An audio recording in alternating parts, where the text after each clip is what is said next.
এজন্য আবু তালেবের ইন্তেকালের সময় আল্লাহর হাবিব গিয়ে বললেন, চাচা যান, আমি আপনার ভাতিজা মুহাম্মদ জান্নাতে থাকবো, আর আপনি আমাকে এত মহব্বত করলেন, এত ভালোবাসলেন, এত সময় দিলেন, দিনের দাওয়াত দেওয়ার জন্য এত সহযোগিতা করলেন। চাচা, শুধুমাত্র আল্লাহর উপর আপনি ঈমান আনেন, কালিমাটা পড়ে নেন, কিয়ামতের দিন, মুসিবতের দিন আমি আপনার ভাতিজা মুহাম্মদ আপনাকে জান্নাতে নেওয়ার জন্য আল্লাহর কাছে সুপারিশ করব। সুবহানাল্লাহ। আর আওয়াজ দিয়া বলেন। কিন্তু আবু তালেব বলল না, মরণের সময় যদি এখন নিজের ধর্মের সাথে গাদ্দারি করি, নাফরমানি করি, তাহলে আমার ধর্মের মধ্যে চুনকালি লেগে যাবে। আল্লাহর হাবিব কষ্ট পাওয়ার কারণে কষ্ট পাইলেন, যেহেতু নিজের চাচা দিন গ্রহণ করলেন না। আল্লাহ রাব্বুল আলামিন আয়াত নাজিল করে বলেন, ইন্নাকা লা তাহদি মান আহবাবতা। হে নবী, আপনি শুনুন, ইন্নাকা, নিশ্চয় আপনি, লা তাহদি, হেদায়েত দিতে পারবেন না, জান্নাতের রাস্তা দেখাতে পারবেন না, জান্নাতে নিতে পারবেন না, মান আহবাবতা, যে মানুষকে আপনি ভালোবাসেন। নবী গো, আবু তালেব আপনাকে অনেক সহযোগিতা করেছে, সাহায্য করেছে। আল্লাহর হাবিব যে সময় দিনের দাওয়াত দেন, কাফের মুশরিকগুলো আল্লাহর হাবিবকে এসে অফার দিল, আরে আবু তালেব, তোমার ভাতিজাকে বলো কি জন্য সে আমাদের ধর্মের বিরুদ্ধে, সে তার ইসলাম ধর্মের পক্ষে দাওয়াত দেয়। আপনার ভাতিজা মুহাম্মদ কি চায়? ক্ষমতা যদি চায়, ক্ষমতার মালিক বানাইয়া দিব। সুন্দরী নারী যদি চায়, সুন্দরী নারী দিয়ে দিব। একটু আওয়াজ দিয়ে বলেন তো, আমাদের সমাজের মানুষ সুন্দরী নারী চায়নি? আপনারা চান না মনে হয়। এমনকি মন্ত্রী যিনি টাকলা মুরাদ, দেখছেন নি কি অবস্থা হয়েছে? দেখছেন না? সুন্দরী নারীর পিছনে পড়ার কারণে এমপি মন্ত্রিত্ব সব কিছু চলে গেছে। এখন মনে হয় কোন জায়গায় এতেকাফ ঢুকছে, খবরও পাওয়া যায় না, ঠিক কিনা? এই কাফের গুলো মনে মনে চিন্তা করলো, হয়তো নবীজি সুন্দরী সুরসী নারীর জন্য নতুন ধর্মের দাওয়াত দেন, না হয় ক্ষমতার জন্য অথবা সম্পদের জন্য আল্লাহর হাবিব দিনের দাওয়াত দেন। তারা নবীকে সারপ্রাইজ করলো, অফার দিল।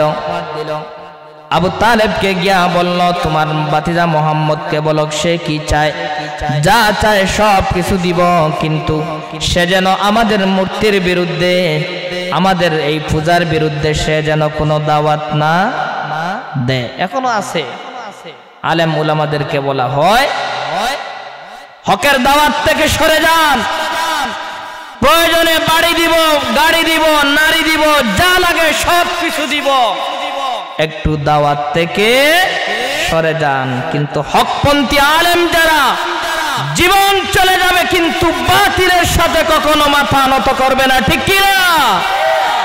এজন্য হকপন্থী আলেম চিনবেন সেই সময়, মুসিবতের সময় যখন দ্বীনকে আঁকড়াইয়া ধরবে। রাসূল বলেছেন, মান তামাসসাকা বিসুন্নতি ইনদা ফাসাদে উম্মতি ফালাহু আজরু মিআতা শাহীদ। নবী বলেছেন যে আমার উম্মতের বিপর্যয়ের সময় যারা সুন্নতকে আঁকড়াইয়া ধরবে, এদেরকে আল্লাহ তাআলা দয়া করে, মায়া করে 100 শহীদের সওয়াব দিবেন। وطبيبنا وطبيب قلوبنا ومولانا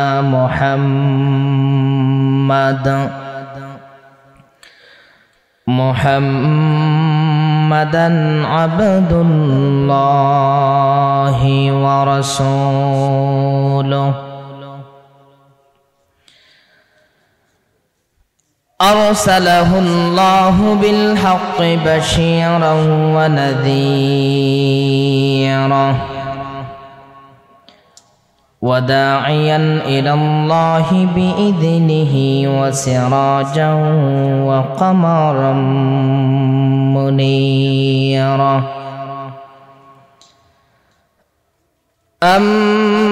أما بعد فقد قال الله تبارك وتعالى في كلامه المجيد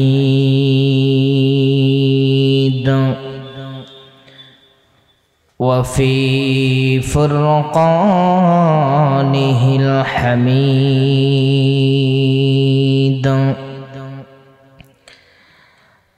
أعوذ بالله من الشيطان الرجيم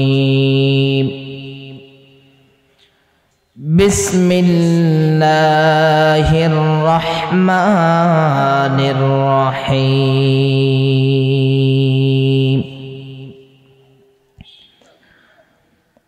سبحان الذي أسرى بعبده ليلا من المسجد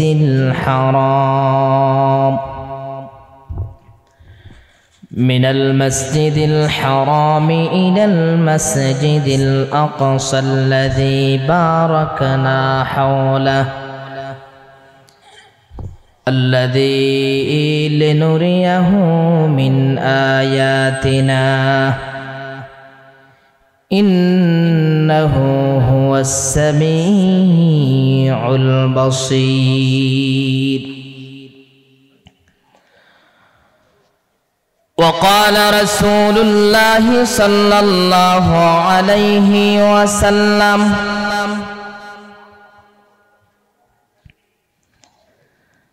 من أحب لله وأبغض لله وأعطى لله ومنع لله فقد استكمل الإيمان أو كما قال عليه الصلاة والسلام. وقال سبحانه وتعالى في شان حبيبه ومحبوبه ومعشوقه إن الله وملائكته يصلون على النبي يا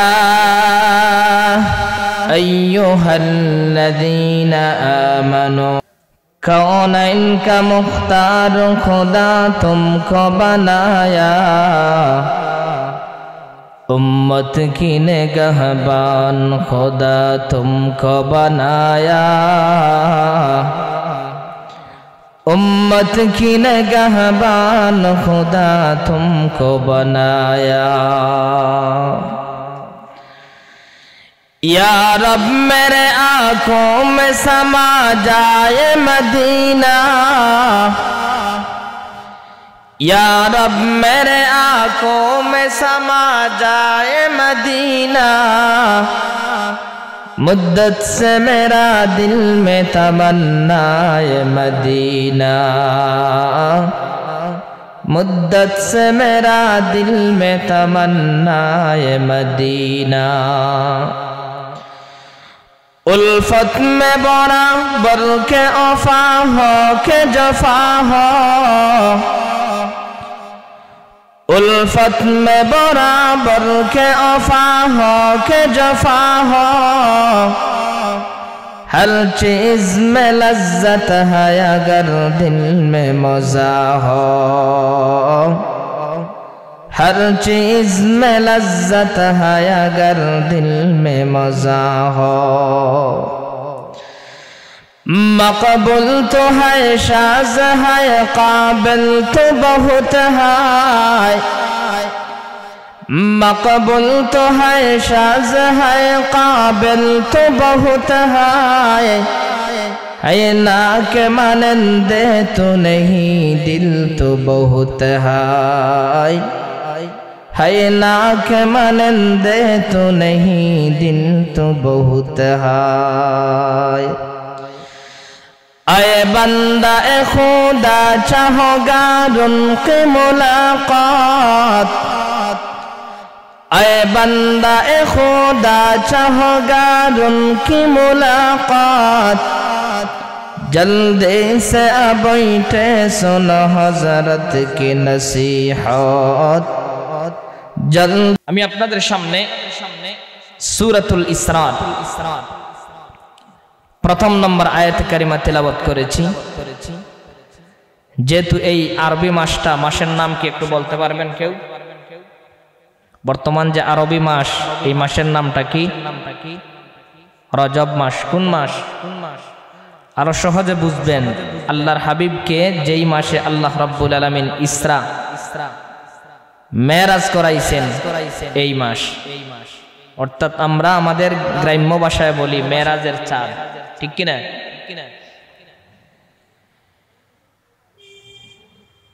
এই সূরাতুল ইসরা থেকে আপনাদের সামনে আমি একখানা আয়াত কারিমা তেলাওয়াত করেছি এবং বিশ্বনবী জনাবে মুহাম্মদুর রাসূলুল্লাহ সাল্লাল্লাহু আলাইহি সাল্লামের অসংখ্য অগণিত হাদিসের ভান্ডার থেকে মাত্র একখানা হাদিস পাঠ করেছি।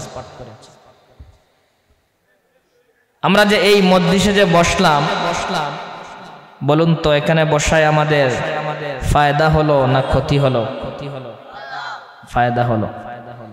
বাংলাদেশের মধ্যে এমন কোন বাঙালি আছে যে বাঙালি ফায়দা চায় না? আছে? আপনাদের গ্রামে আসেনি এমন কোন মানুষ যে আমি লাভ চাই না, আমার লাভের দরকার? সেটা আমরা বুঝি না। বুঝবো সেদিন যেই দিন মাটির নিচে চলে যাব, ঠিক কিনা? আল্লাহর হাবিব বিশ্ব নবী রাহমাতুল লিল আলামিন হাদিসের মধ্যে বলেন, লা ইয়াকুদু কওমুন ইয়াযকুরুনাল্লাহা ইল্লা হাফাতহুমুল মালাইকা ওয়া গাশিয়াতহুমুর রাহমা ওয়া নাযালাত আলাইহিমুস সাকিনা ওয়া যাকারাহুমুল্লাহু ফী মান ইনদা। চিৎকার দিয়ে বলেন আল্লাহু আকবার।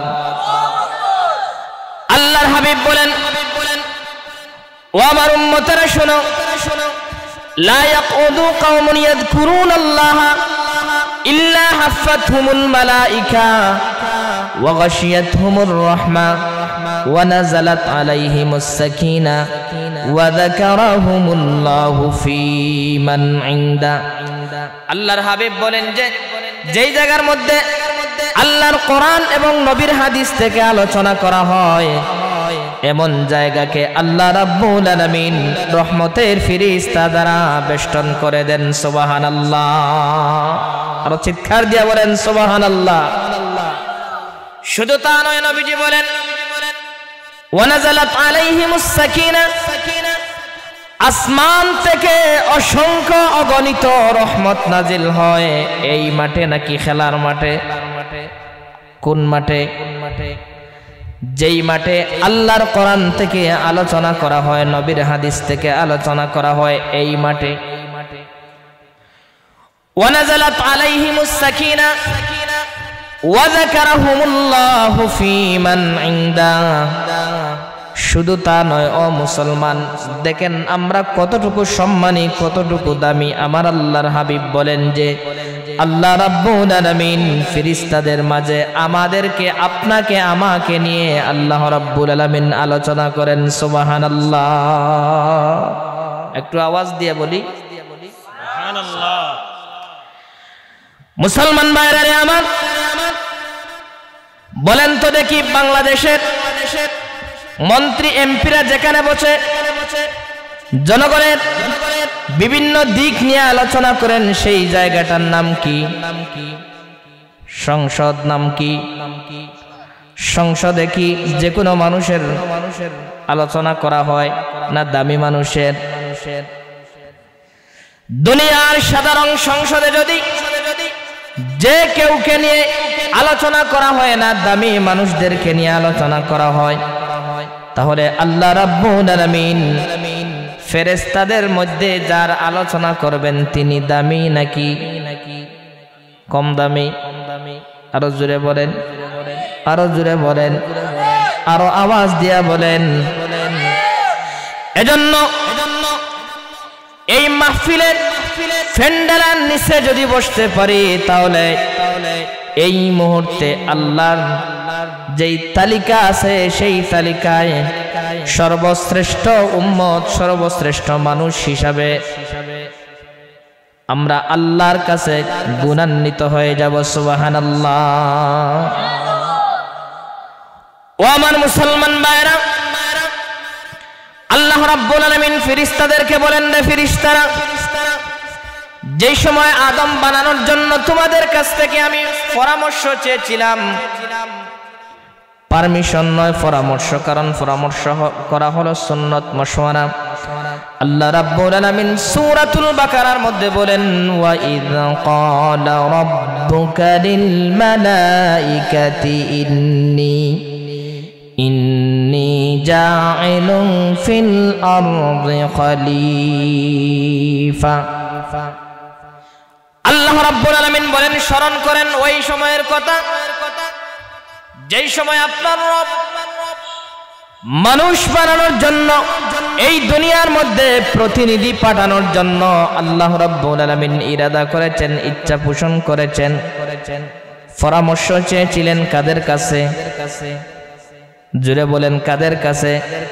ফেরেশতাদের কাছে আল্লাহ পরামর্শ চেয়েছিলেন।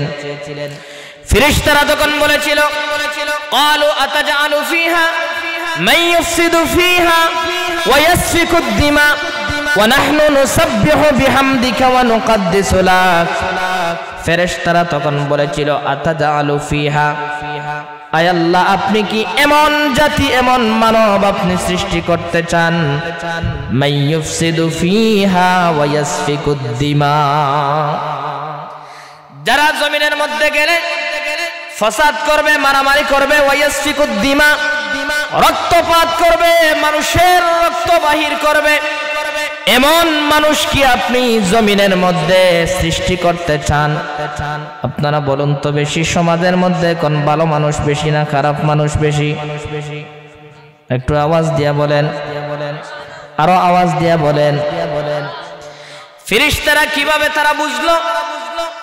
মুফাসসিরিনে কেরামগণ বলেন, এই পৃথিবীতে আমাদেরকে আল্লাহ সৃষ্টি করার আগে, আমাদের আগে যারা ছিল, আল্লাহ রাব্বুল আলামিন জিন জাতি সৃষ্টি করেছিলেন। এরা দুনিয়ার মধ্যে রক্তপাত করত, মারামারি করত। এজন্য তারা অনুমান করে বলেছে, আল্লাহ রাব্বুল আলামিন, আল্লাহ ফেরেশতাদের মাধ্যমে ফেরেশতাদের কাছে আমাদের আলোচনা করেন, ওয়া যাকারাহুমুল্লাহু ফীমান ইনদা, আলোচনা করে বলেন, ফেরেশতারা রে, তোমরা না বলেছিলে আমার এই বান্দাগুলোকে দুনিয়ার মধ্যে না দিতে, এরা মারামারি করবে, ফিতনা ফাসাদ করবে, রক্তপাত করবে। এরে ফেরেশতারা শুনে রাখো, তোমাদের সেই মন্তব্য, তোমাদের সেই, তোমরা যেই কনফিউজের মধ্যে ছিলে, আশঙ্কার মধ্যে ছিলে, সন্দেহের মধ্যে ছিলে, তোমাদের সন্দেহটা আমার এই কলার তলি পারের এই যুব সমাজের বেলায় তোমাদের সেই সন্দেহটা কিন্তু কাজে লাগে। জুড়ে বলেন, কাজে লাগে নাই। কারণ এরা আরামের ঘুমকে নষ্ট করে নিজের বিছানা ছেড়ে একমাত্র আমি আল্লাহকে পাওয়ার জন্য কনকনে এই শীতের মধ্যে বসে আছে। সুবহানাল্লাহ। নাকি সিন্নির জন্য বসে আছেন? সিন্নির জন্য? জুড়ে বলেন না, একমাত্র উদ্দেশ্য কে? আল্লাহ। আল্লাহর হাবিব হাদিসের মধ্যে বলেন, মান আহাব্বা লিল্লাহি ওয়া আবগাদা লিল্লাহি ওয়া আতা লিল্লাহি ওয়া মানা লিল্লাহ ফাকাদ ইসতিকমালাল ঈমান। আল্লাহর হাবিব বলেন, যে কোনো মানুষকে ভালোবাসবে আল্লাহকে পাওয়ার জন্য। আপনারা বলেন তো, এখানে যে আপনারা বসেছেন আমাদেরকে মহব্বত করে, একমাত্র উদ্দেশ্য কি? আরো জোরে বলেন, আরো জোরে আওয়াজ দিয়ে বলেন কি? নবীজি বলেন, ওয়া আবগাদা লিল্লাহ। আবার কোন মানুষের সঙ্গে দুশমনী, অর্থাৎ মানুষকে ভালো না বাসা, মানুষের কাছ থেকে দূরে সরা, একমাত্র যদি উদ্দেশ্য হয় আল্লাহ। ওয়া আতা লিল্লাহি ওয়া মানা লিল্লাহ, কাউকে দান করা, খয়রাত করা, সদকা করা, হাদিয়া তোহফা দেওয়া উদ্দেশ্য যদি হয় আল্লাহর সন্তুষ্টি। আবার যদি দান খয়রাত থেকে গান বাজনা কোনো হারাম কাজের মধ্যে যদি দেওয়া থেকে বিরত থাকেন, উদ্দেশ্য যদি হয় আল্লাহর সন্তুষ্টি, আল্লাহর হাবিব বলেন এই চারটা গুণ যদি থাকে, তাহলে উম্মত তুমি জেনে রাখো তোমার ঈমানকে তুমি পরিপূর্ণ করে নিলে। সুবহানাল্লাহ। ও আমার মুসলমান ভাইরা, এজন্য আপনি হয়তো দেখতেছেন এই সামিয়ানা সাধারণ একটা সামিয়ানা না, না, এই গ্রামের মধ্যে আজকে যতটা আয়োজন হবে, এই আয়োজন ব্যতীত আল্লাহর কসম মসজিদ বাদে রেখে এই মজলিসের চাইতে আর গুরুত্বপূর্ণ মর্যাদা সম্পূর্ণ কোনো মজলিস হতে পারে না। এজন্য যুবক ভাইরা যারা এদিকে সেদিকে ঘোরাফেরা করতেছেন, দরকার ছাড়া হাঁটাহাঁটি করতেছেন, ও যুবক ভাই চোখটা বন্ধ করে দেখো, তোমার মতো যুবক মাওলানা মারুফ আহমদ আজ থেকে 1 মাস আগে কিন্তু এই জমিনের বাসিন্দা ছিলেন, ঠিক কিনা? জোরে বলেন। আজকে আল্লাহর বান্দা দুনিয়াতে নাই। আমাদের পার্শ্ববর্তী বেশ নয় মাত্র 2 নল বা 3 নল দূরে কিন্তু এই মজলিসে বসার মতো কোনো সুযোগ নাই। আল্লাহর হাবিব মুসলিম শরীফের লম্বা এক হাদিসের মধ্যে বলেন, عن أبي هريرة رضي الله تعالى عنه وعنهم قال قال رسول الله صلى الله عليه وسلم إذا مات الإنسان انقطع عنه عمله إلا من 3 إلا من صدقة جارية أو علم ينتفع به أو ولد صالح يدعو له। আল্লাহর হাবিব বলেন, মানুষ যখন মারা যায় তখন মানুষের আমলের দরওয়াজাগুলো আল্লাহ কেটে দেন। কি করে দেন? কেটে দেন। ইনকাতা, আল কাতউ মানে হলো কাটনা, অর্থাৎ আল্লাহ তাআলা কেটে দেন, বিচ্ছিন্ন করে দেন। বলেন তো এখানে যদি আমি কেটে দেই মাইক্রোফোন আর চলবে? একটু আওয়াজ দিয়ে বলেন। 2টা যদি এখানে কেটে দিয়ার আওয়াজ শুনবেন? শুনবেন না। এজন্য আল্লাহর হাবিব বলেন, ইযা মাতাল ইনসানু ইনকাতা আনহু আমালুহু ইল্লা মিন 3। মানুষ যখন মারা যায়, মানুষের নেক করার যেই জায়গা আছে, যতটা পথ আছে, পদ্ধতি আছে, সবগুলো আল্লাহ রাব্বুল আলামিন কেটে দেন। এ মানুষ যত বড় নেককার মানুষ হোক, রাদিয়াল্লাহু তাআলা আনহা এবং নবীজির যেই চাচা আবু তালেব যদিও ইসলাম গ্রহণ করেন নাই, কিন্তু নবীজিকে সব সময় সাপোর্ট দিয়েছেন। সুবহান। এজন্য হকপন্থী আলেম লেবাস দিয়ে চিনা যায় না। গিরগিটি চিনেননি? গিরগিটি একটা পোকা, যে সময় যেই সময় আর সময় বুঝে সে রং ধরে। কিছু আলেম আছে যারা যেদিকে মেঘ আসে সেদিকে ছাতা ধরে, যেই সময় যেই বাতিল আসে সেই বাতিলের সঙ্গে এতাত করে, হাত মিলায়, পকেট গরম করে। হকপন্থী আলেম যারা আছেন, দেখতে ছোট হতে পারে, দেখতে হালকা হতে পারে, দেখতে বয়োবৃদ্ধ হতে পারে, কিন্তু হকপন্থী আলেম কখনো কোন জালিমের হাতে, কোন জালিমের কাছে, কোন বাতিলের কাছে সুপর্দ করতে পারে না ঈমান এবং জান, এবং তাদের হাতে হাত মিলাতে কখনো পারে না।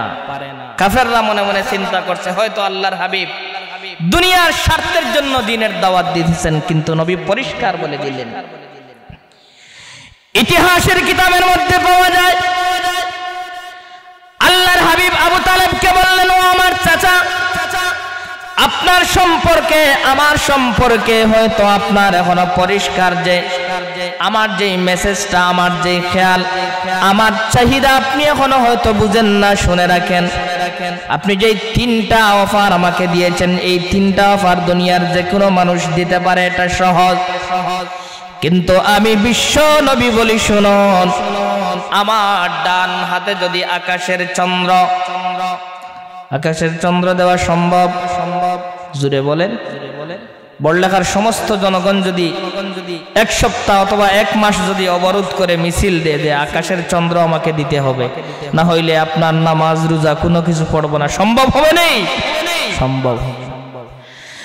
আল্লাহর হাবিব বলেন, আমার ডান হাতে যদি আকাশের চন্দ্র, বাম হাতে যদি সূর্য দেওয়া হয়, সম্ভব নয়। এরপরেও যদি দেওয়া হয়, আমি বিশ্ব নবী এক সেকেন্ডের জন্য দ্বীনের দাওয়াত দেওয়া থেকে আমি বিরত থাকব না। সুবহানাল্লাহ, জোরে চিৎকার দিয়ে বলেন। এই আবু তালেব যেই সময় মারা গেলেন, খাদিজাও মারা গেলেন একই বছর। এই বছরকে ইতিহাসের কিতাবের মধ্যে চিন্তার বছর বলা হয়। নবীজিকে সাময়িক সন্তুষ্ট করার জন্য। দেখবেন মানুষ যখন মারা যায় তখন মানুষের আপনজন মারা যাওয়ার পরে মানুষের অন্তরের মধ্যে একটা কষ্ট লাগে, ঠিক কিনা? কষ্ট লাগে, স্বাভাবিকভাবে মানুষ একটু কষ্ট পায়, শোকাহত হয়। আল্লাহর হাবিবকে আল্লাহ রাব্বুল আলামিন এই চিন্তা থেকে বাহির করার জন্য স্পেশালি ভাবে আল্লাহ রাব্বুল আলামিন দাওয়াত দিয়েছেন। আল্লাহ রাব্বুল আলামিন বলেন, সুবহানাল্লাযী আসরা বিআবদিহি লাইলাম মিনাল মাসজিদিল হারাম মিনাল মাসজিদিল হারাম ইলাল মাসজিদিল আকসা। সুবহানাল্লাহ। আল্লাহ রাব্বুল আলামিন বলেন, পবিত্র হলেন ওই সত্তা যিনি তার বান্দাকে রাত্রির কিছু সময়, সারা রাত্রের মধ্যে নয়, রাত্রির সামান্য সময় মসজিদে খানায়ে কাবা বাইতুল্লাহ থেকে আল্লাহ রাব্বুল আলামিন মসজিদে আকসা ফিলিস্তিন জেরুজালেমের মধ্যে যেই মসজিদে আকসা দখল করার জন্য এখনো ইহুদিরা অনেক ষড়যন্ত্র করে। আল্লাহর হাবিব একদিন দুই দিন নয়, একাধারে 17 মাস নবীজি সেই মসজিদে আকসাকে কিবলা করে নামাজ পড়েছেন। আল্লাহ রাব্বুল আলামিন এই রাত্রির কিছু সময়ের মধ্যে আল্লাহর হাবিবকে খানায়ে কাবা থেকে, কাবা ঘর অর্থাৎ মক্কা থেকে আল্লাহর হাবিবকে ফিলিস্তিনের ওই মসজিদে আকসার মধ্যে আল্লাহ রাব্বুল আলামিন ইসরা করাইছেন। সুবহানাল্লাহ। ও আমার মুসলমান ভাইরা রে, ইতিহাসের কিতাবের মধ্যে লেখা হয় আল্লাহর হাবিব উম্মে হানি বিনতে আবি তালিবের ঘরে নবীজি মেহমান হিসাবে গিয়েছেন চাচার বাড়িতে, চাচাতো বোনের বাড়িতে। আল্লাহর হাবিবের কাছে গভীর রাত্রিতে, রাত্রিবেলা যখন 3টা অথবা 2টা পাড়ি দিয়ে চলে গেছে, আল্লাহর হাবিবের কাছে 3 জন ফেরেশতা, জিবরাইল, ইসরাফিল, মিকাইল, 3 জন ফেরেশতা গিয়ে কিতাবের মধ্যে পাওয়া যায় দরওয়াজার দিক দিয়ে ঢুকছেন অথবা উপরের সালটা ছিদ্র করে 3 জন ফেরেশতা ঢুকে আল্লাহর হাবিবকে ঘর থেকে বাইর করে হাতিমের সামনে নিয়ে গেছেন। হাতিমের কাছে অর্থাৎ খানায়ে কাবার আগে পাশে ছোট্ট একটা ঘর ছিল, বর্তমান সরকার সেটাকে কাবা ঘরের সাথে একত্রিত করে দিয়েছে। সেখানে নিয়ে আল্লাহর হাবিবকে শোয়াইয়া, হার্ট অপারেশন বুঝেননি, open surgery, open heart surgery অর্থাৎ সমস্ত সিনাটা ফাঁক করে আল্লাহর হাবিবের কলবটা এখান থেকে বাহির করে 2টা বাটি নিয়ে গেলেন জিব্রাইল, একটা সোনার বাটি আর একটা হলো রূপার বাটি। আল্লাহর হাবিবের হাতটা এখান থেকে বাহির করে এই বাটির মধ্যে রাখলেন। এই বাটির মধ্যে জমজমের পানি ছিল। নবীজির হাতটা এখান থেকে বাহির করে জমজমের পানি দিয়ে দৌত করে আল্লাহর হাবিবের হাতটা, কলবটা, হৃদয়টা ভালো করে দৌত করে ঈমান আর হিকমত দিয়ে জিবরাইল আলাইহিস সালাতু ওয়াস সালাম ঢুকাইয়া দিয়েছেন। সুবহানাল্লাহ। এখনকার ডাক্তাররা, বৈজ্ঞানিকরা ওপেন হার্ট সার্জারি করে, অপারেশন করে, তারা খুব খুশি, খুব আনন্দ। তারা বিজ্ঞানের একেবারে উপরের লেভেলে চলে গেছে, অত্যাধুনিক যন্ত্র তারা বাহির করছে। বলুন তো দেখি, আল্লাহ রাব্বুল আলামিন তার হাবিবকে আজ থেকে 1450 বছর পূর্বে এই ওপেন হার্ট সার্জারি অর্থাৎ সরাসরি সিনা ছিদ্র করে যে অপারেশন করেছেন, কোন ডাক্তার লাগছে? কোন ক্লিনিক লাগছে? কোন সেলাই? কোনো কিছুই লাগে নাই। আল্লাহ তাআলা সব কিছু পারেন। এরপরে আল্লাহর হাবিবের সামনে বুরাক নিয়ে আসা হলো। বুরাক, এটা হলো বারকুন থেকে বুরাক। বারকুন শব্দের অর্থ হলো বিজলি। আল্লাহর হাবিবের সামনে যে সময় এই বারকুন বুরাক নিয়ে আসা হলো, বুরাককে বুরাক বলা হয়। বুরাকের রং ছিল সাদা এবং মাঝে মাঝে কালো ছিল। এই বুরাকটা প্রতি সেকেন্ডের মধ্যে 1,86,000 কিলোমিটার বেগে সে চলাচল করতে পারে। বলুন তো বিমানের আগে না বিমানের থেকে আরো দ্রুতগামী? বিমানের চাইতে আরো দ্রুতগামী। 1 সেকেন্ডে 1,86,000 মাইল অথবা 3 লক্ষ কিলোমিটার দ্রুতগামী এই বুরাকটা আল্লাহর হাবিবের সামনে নিয়ে আসা হলো। আল্লাহর হাবিবকে সেখানে বসানো হলো। এই বুরাক সম্পর্কে নবীজি বলেন, ওয়াহুয়া দাব্বাতুন আবিয়াদুন তাওয়ীলুন মা ফাওকাল হিমারি ওয়া দুনাল বাগাল। আল্লাহর হাবিব বলেন, এটা হলো সাদা একটা জন্তু। এটা হলো গাধার চাইতে একটু বড় এবং খচ্চরের চাইতে, গাধার চাইতে একটু ছোট, আবার খচ্চরের চাইতে একটু বড়। আল্লাহর হাবিব বলেন, এই বুরাকটা যেই সময় আল্লাহর নবীর সামনে নিয়ে আসা হলো, আল্লাহর হাবিবকে বুরাকের মধ্যে উঠানো হলো। সর্বপ্রথম উঠলেন জিবরাইল, মধ্যখানে বিশ্বনবী, পিছনে ইসরাফিল, এর পিছনে মিকাইল আলাইহিস সালাতু ওয়াস সালাম। এই জন্তুর মধ্যে উঠলেন কয়জন? আরো জোরে বলেন, আরো জোরে বলেন। 4 জন উঠলেন। এই জন্তুটা উড়ন্ত অবস্থায় সে শূন্যস্থানের মধ্যে চলে, মাটিতেও চলতে পারে, কিন্তু তার আলাদা বৈশিষ্ট্য হলো সে শূন্যস্থানের মধ্যে চলে। আমাদের দেশে শূন্যস্থানে যেটা চলে সেটার নাম হলো বিমান, ঠিক কিনা? এই বুরাক আল্লাহর হাবিবকে নিয়ে যেই সময় রওনা দিল, বুরাকটা যেই সময় উপরে উঠে যায়, তখন বুরাকের যেই পা আছে, 4টা পা আছে, ওই 4টা পা কুদরতি ভাবে ভিতরে ঢুকে যায়। সুবহানাল্লাহ। বিমান দেখছেন নি? বিমান উপরে উঠলে তার চাকা দেখা যায়? দেখা যায় না। এই বুরাক উপরে উঠলে তার পা গুলো ভিতরে চলে যায়, আবার যখন নামে তখন তার পা গুলো অটোমেটিক ভিতর থেকে বাহিরে চলে আসে। এ থেকে বোঝা যায় যে বৈজ্ঞানিক আজকে বিমান তৈরি করেছে, কিন্তু আজ থেকে 1450 বছর আগে আল্লাহ রাব্বুল আলামিন বিমানের চাইতে আরো স্পেশালি জান্নাতি সেই বুরাক তার হাবিবকে চড়াইছেন। সুবহানাল্লাহ। এরা বিমান তৈরি করেছে এই বুরাক দেখে। এরপরে আল্লাহর হাবিবকে বুরাকে তোলা হলো, সেখান থেকে রওনা হলো। লম্বা ঘটনা। কিছু দূর যাওয়ার পর নবীজি একটা বাগান, একটা জমিন দেখলেন, চাটিয়াল ময়দান, চতুর্দিকে শুধু খেজুর গাছ আর খেজুর গাছ। আল্লাহর হাবিব প্রশ্ন করলেন, জিবরাইল, এই জায়গাটার নাম কি? জিবরাইল বলেন, সাল্লি হুনাকা রাকাতাইন। ওগো নবীজি, এখানের মধ্যে আপনি নামেন, 2 রাকাত নামাজ পড়েন। জিবরাইলকে আল্লাহর হাবিব প্রশ্ন করলেন, ভাই জিবরাইল, এই জায়গাটার নাম কি? জিবরাইল আলাইহিস সালাতু ওয়াস সালাম বলেন, এই জায়গাটার নাম হলো ইয়াসরিব।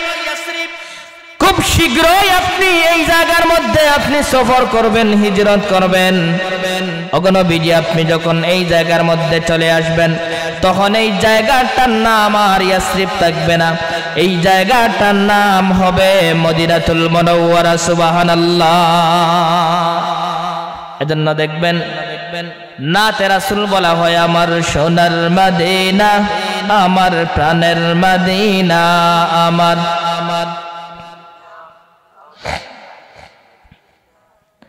সবে বলিব কিন্তু তোমায়। পারেন না আপনারা? সবে বলিব কিন্তু তোমায়, বলেনি বলবো না, বলতে পারি না, বলেনি বলবো না, বলতে পারি না, আমার সোনার মদিনা, আমার প্রাণের মদিনা, সবে বলিব। ইয়াসরিব নামে ছিলে তুমি অলক্ষণের দেশ, খুবই মারাত্মক যে ছিল তোমার পরিবেশ, ঠিক কিনা? নবীজি এই মদিনায় যাওয়ার আগে এটার নাম ছিল ইয়াসরিব। নাম কি? তার পরিবেশ ছিল খুব গুলাটে, খুব খারাপ অবস্থা ছিল। ইয়াসরিবে নামে ছিলে তুমি অলক্ষণের দেশ, খুবই মারাত্মক যে ছিল তোমার পরিবেশ। আরে নবীর ছোঁয়া পেয়ে তুমি শাহে মদিনা, নবীর ছোঁয়া পেয়ে তুমি শাহে মদিনা। সব বলিব জোরে, সব বলিব কিন্তু তোমায়, সব বলিব কিন্তু তোমায় বলিনি, বলব না, বলতে পারি না, বলিনি, বলব না, বলতে পারি না। আমার সোনার মদিনা, আমার প্রাণের মদিনা, সব বলিব কিন্তু তোমায়। আল্লাহর হাবিব যখন এই ইয়াসরিবের মধ্যে নবীজি পদার্পণ করলেন, মক্কা থেকে যখন মদিনায় চলে গেলেন, এই মদিনায় যাওয়ার আগে এটার নাম ছিল ইয়াসরিব। জিবরাইল বলেন, ওগো নবীজি এটার নাম হলো ইয়াসরিব, খুব শীঘ্রই আপনি এখানে হিজরত করবেন, আপনি আসার পরে এটার নাম হয়ে যাবে মদিনাতুল মুনাওয়ারা। আল্লাহর হাবিবকে আবার নিয়ে এই বুরাক যখন রওনা দিল, আল্লাহর হাবিব সামনে গেলেন। সামনে যাওয়ার পর দেখলেন আর একটা ময়দান দেখা যায়, একটা পাহাড়ও দেখা যায়। আল্লাহর হাবিব প্রশ্ন করলেন, ওই পাহাড়ের নাম কি? তখন জিবরাইল আলাইহিস সালাম বলেন, সামনে যান। সামনে গেলে বলবো। সামনে গেলেন, আবার সামনে যাওয়ার পর দেখলেন আর একটা জমি দেখা যায়। আল্লাহর হাবিব প্রশ্ন করলেন, ওই জায়গাটার নাম কি? জিবরাইল বলেন, সামনে যান। সামনে গেলে পরে বলবো জায়গাটার নাম কি। আল্লাহর হাবিবকে নিয়ে আবার সামনে রওনা হলেন। নবীজি বলেন, আমি সামনে যাওয়ার পর দেখলাম রাস্তার পাশে একজন বৃদ্ধা দাঁড়িয়ে আছে, চুলগুলো সাদা, এমনি আমাকে ডাকতেছে, ইয়া মুহাম্মদ, ইয়া মুহাম্মদ, ইয়া মুহাম্মদ। বিশ্ব নবী বলেন, আমি তার ডাকে সাড়া দেই নাই। জিবরাইল বলেন, ইয়া রাসূলুল্লাহ, ইয়া হাবিবাল্লাহ, ওগো নবীজি ওই বৃদ্ধা আপনাকে ডাকতেছে, খবরদার তার ডাকে আপনি সাড়া দিবেন না। আল্লাহর হাবিবকে বললেন, সামনে চলেন। সামনে আবার রওনা দিলেন। সামনে যাওয়ার পর দেখলেন হাবিবকে ওই বৃদ্ধা মহিলা ডাক দিল, নবীজি তার ডাকেও সাড়া দিলেন না। জিবরাইল নবীকে নিয়ে সামনে চলে গেলেন। সামনে নেওয়ার পর দেখলেন যে সুন্দরী সুরসী একজন মহিলা বারবার আল্লাহর হাবিবকে ডাকতেছে, ইয়া মুহাম্মদ, ইয়া মুহাম্মদ, ইয়া মুহাম্মদ। জিবরাইল বলেন, ওগো নবীজি খবরদার আপনি ওই নারীর দিকে তাকাবেন না, ওই নারীর ডাকে আপনি সাড়া দিবেন না। আল্লাহর হাবিব বলেন, না না, কখনো আপনি কল্পনাও করবেন না আমি তার ডাকে সাড়া দিব।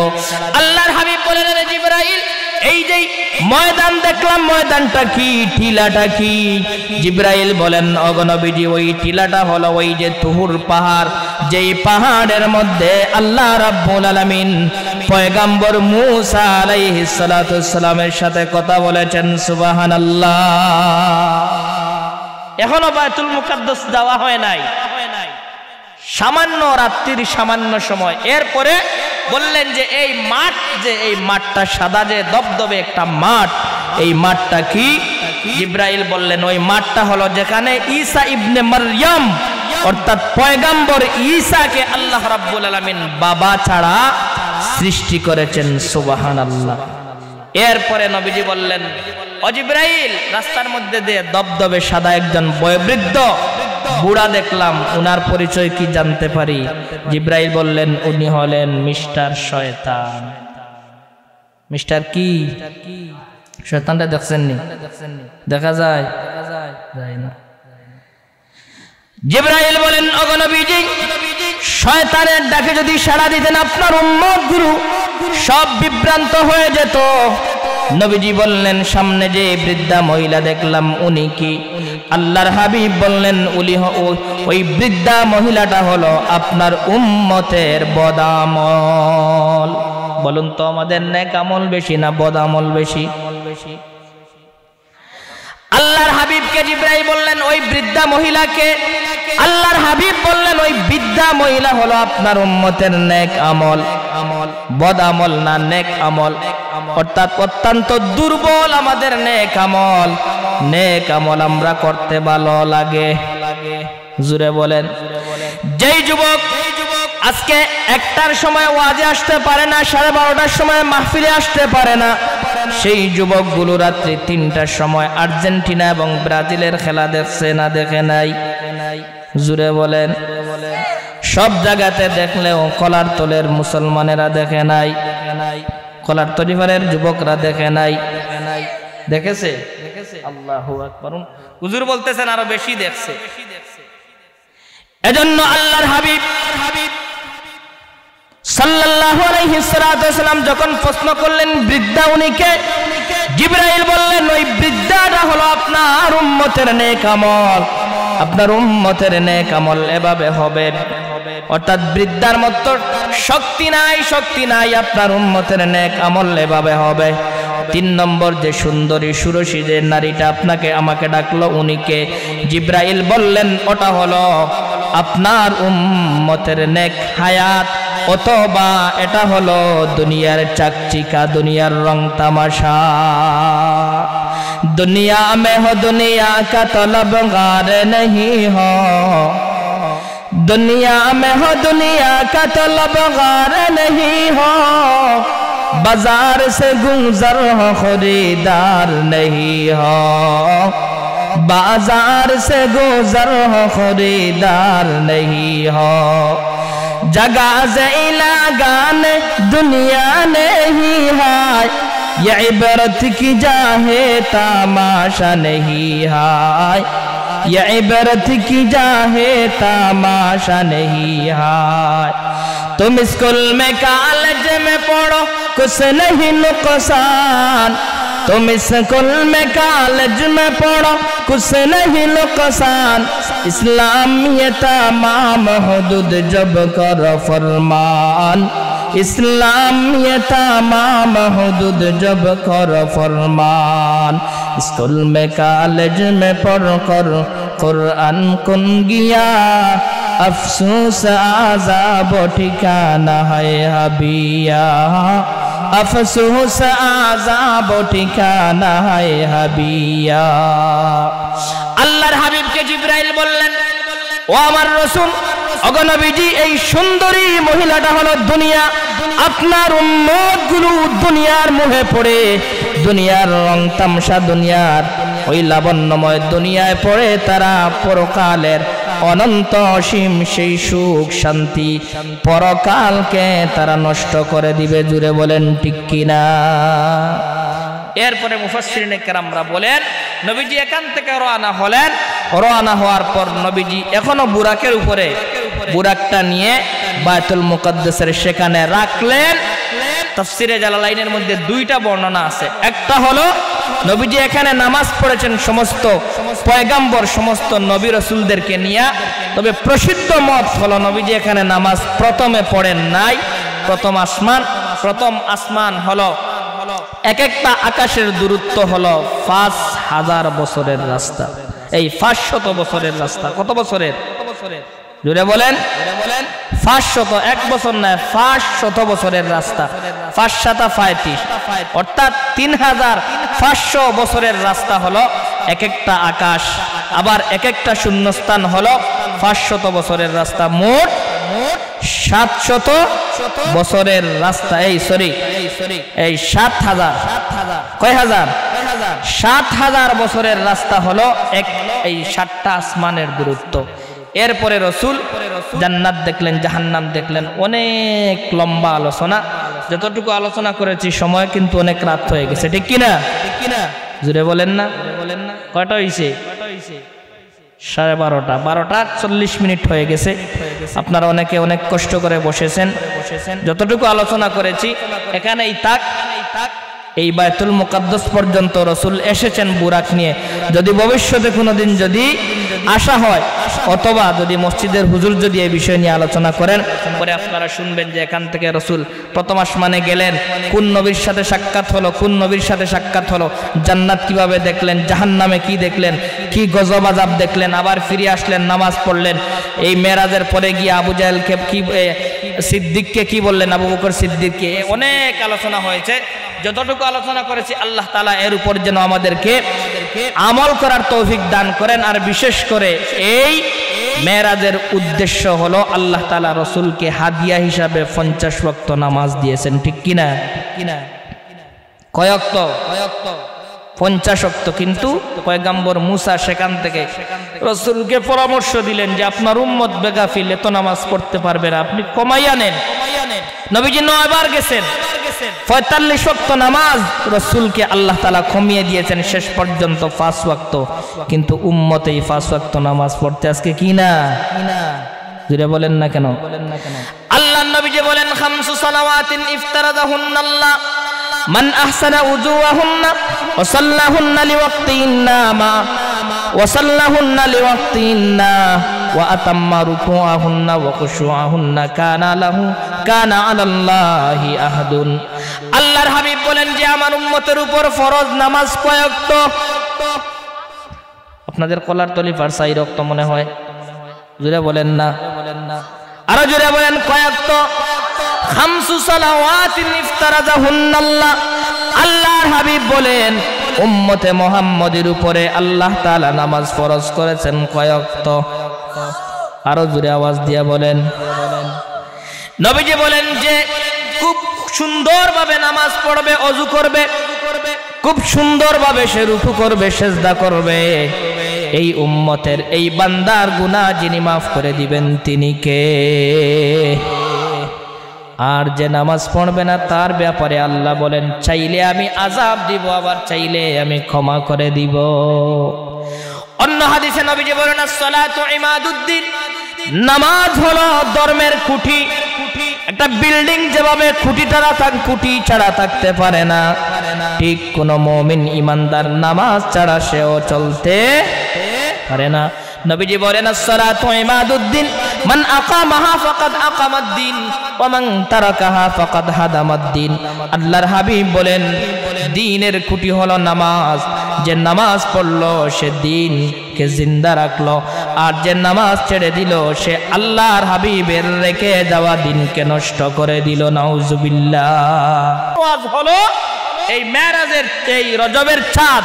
আল্লাহ তাআলা যেন আমাদেরকে রমজানের এই প্রস্তুতি নেওয়ার আর বিশেষ করে 5 ওয়াক্ত নামাজ পড়ার আল্লাহ যেন তৌফিক দান করেন।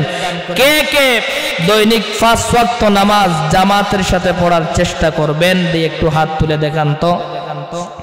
আয় আল্লাহ, গভীর রাতে তোমার এই বান্দাগুলো ওয়াদাবদ্ধ, প্রতিদিন যেন আল্লাহ 5 ওয়াক্ত নামাজ আল্লাহ আমরা সঠিকভাবে পড়তে পারি। আল্লাহ তাআলা যেন তৌফিক দান করেন। রজব চাঁদের অনেক বরকত। নবীজি বলতেন আল্লাহুম্মা বারিক লানা ফি রজব ওয়া শাবান ওয়া বাল্লিগনা রমাদান। আয় আল্লাহ, রজব এবং শাবানের বরকত আমাদেরকে দাও, আর আমাদের হায়াত গুলো যেন রমজান মাস পর্যন্ত পৌঁছে দাও। আল্লাহুম্মা আমিন।